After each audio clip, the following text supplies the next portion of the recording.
अस्सलाम वालेकुम। Mohammad Iqbal Khan advocate from Iqbal international law services. आज का जो हमारा लीगल लेक्चर है वो है रिवोकेशन ऑफ मुबारत डिवोर्स।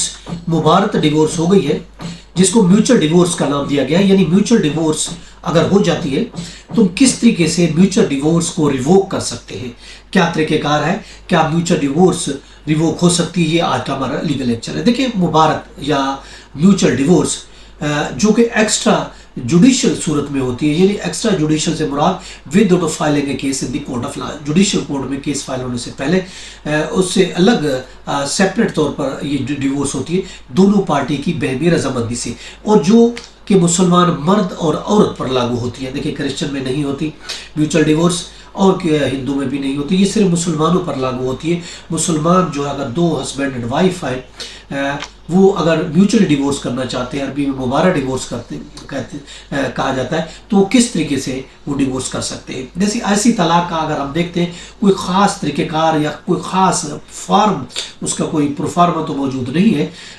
लेकिन जब दो पार्टियां किसी चीज़ पर एग्री होती हैं, राज़ी होती हैं, तो उनके हकूक़ और फ़राज़ बतौर मियाँ बीवी ख़त्म हो जाते हैं और वो डिवोर्स एग्जीक्यूट करते हैं।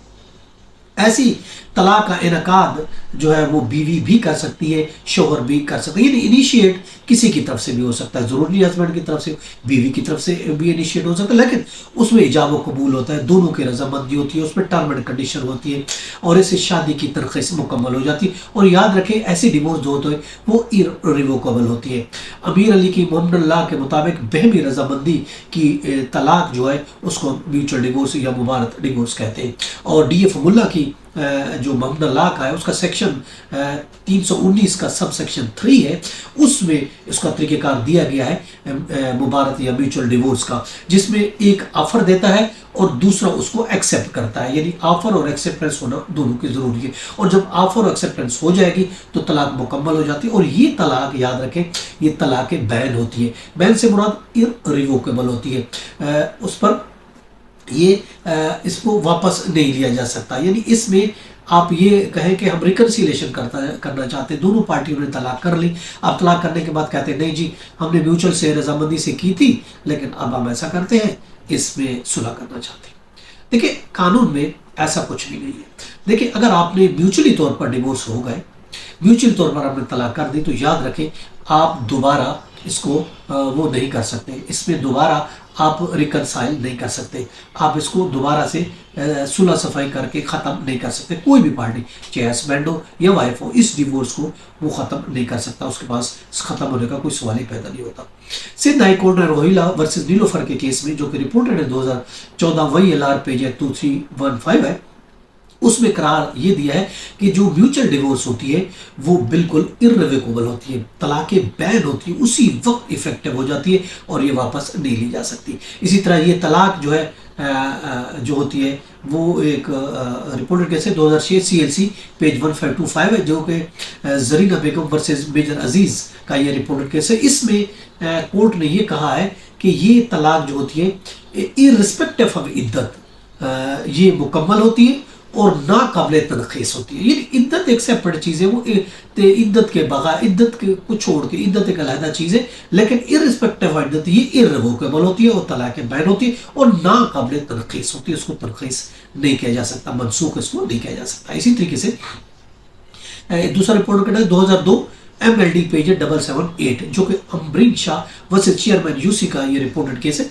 इसमें कोर्ट ने ये करार दिया है कि ये तलाक की तारीख से ही इररिवोकेबल है। ये कहा गया कि जिस तारीख को तलाक होगी, जिस तारीख को एग्जीक्यूट होगी, जिस तारीख को दोनों पार्टियां साइन करेंगी, उसी तारीख से ये डिवोर्स जो होगी ये इफेक्टिव होगी और ये रिवाइव नहीं हो सकती और ये इररिवोकेबल है। इसी तरीके से दूसरे केस है मोहम्मद शहबाज वर्सेस शेर मोहम्मद, जो कि रिपोर्टेड है 1987 CLC पेज 1496।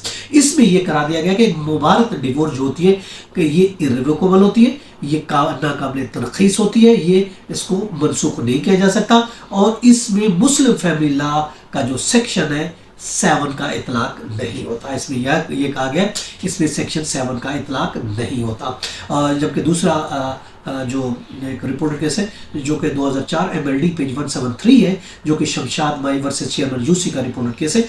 उसमें यह कहा गया कि मुबारक डिवोर्स जो है کوئی بھی پارٹی اس کو واپس نہیں لے سکتی، چاہے ہسبینڈ ہو یا وائف ہو، وہ کہے واپس لے، نہیں لے سکتی، اور نہ ہی واپس لے سکتی اور نہ ہی اس کو کینسل کیا جا سکتا ہے، یہ بھی ہے۔ اور یونین کونسل کا جو چیئرمین ہے وہ لیگلی باؤنڈ ہے کہ اس پر کنفرمیشن سرٹیفکیٹ ایشو کرے، وہ اس پر روک نہیں سکتا، اس کو اس کی سرٹیفکیٹ کنفرم ہونے سے اس کو کسی طور پر روک نہیں سکتا، وہ لیگلی باؤنڈ ہے کہ ایسی ڈیورس پر ہر حالت میں کنفرمیشن سرٹیفکیٹ ایشو کرے۔ اسی طریقے سے اگر ہم دیکھتے ہیں پی ایل ڈی 1917 لاہور ہے، پیج 241 ہے، اور اسی طریقے سے 1995 ہے، P C R L J page 1247 ہے۔ تو یہ دو رپورٹ کے اس میں بھی یہ کہا گیا کہ جو طلاق مبارت ہوتی ہے، یعنی جو میوچل ڈیورس کی طلاق ہوتی ہے، یہ طلاق فائنل ہوتی ہے، اور اس میں یہ کہا گیا اس پر سیکشن 7 مسلم فیملی آرڈیننس کا سیکشن 7 کا اطلاق نہیں ہوتا، بلکہ سیکشن 8 اس پر اطلاق ہوتا ہے، اور اس وجہ سے اس کو ریووکیشن اس پر لاگو نہیں ہوتی، اس کو ہم ریووک نہیں کر سکتے۔ اسی طریقے سے دوسرا ایک رپورٹ کیسے 1997 سی ایل سی پیج ہے 1985 ہے، ڈاکٹر افتخار ورسز سیدہ عائشہ کا یہ رپورٹ کیس ہے، جس میں طلاق مبارت کو irrevocable کہا گیا ہے، اور کہا گیا ہے کہ اس پر سیکشن 7 لاگو نہیں ہوتا، اس پر سیکشن 8 لاگو ہوتا ہے، اور یہ قابل تنخیص نہیں ہے، اس کو کینسل نہیں کیا جا سکتا۔ اسی طریقے سے لیٹسٹ رولنگ ہے پی ایل ڈی 2023 ہے، اسلام آباد پیج 75 ہے، جو کہ جسٹس میاں گل اورنگزیب کا یہ رپورٹڈ کیس ہے، علی اعجاز ورسز آربیٹریشن کونسل۔ اس میں بھی یہی کہا گیا ہے کہ یہ جو طلاق مبارت یا میوچل ڈیورس ہوتی ہے یہ irrevocable ہوتی ہے from the debt of the execution, اور اس کو واپس نہیں کیا جا سکتا، کوئی اس کو ریووک، کوئی بھی پارٹی اس کو نہیں کر سکتی۔ یہ تھا آج کا لیگل لیکچر، اس کے ساتھ اجازت کر پھر ملیں گے، اپنا اور اپنے گرد طلبہ کا بہت خیال رکھیے گا، اللہ حافظ۔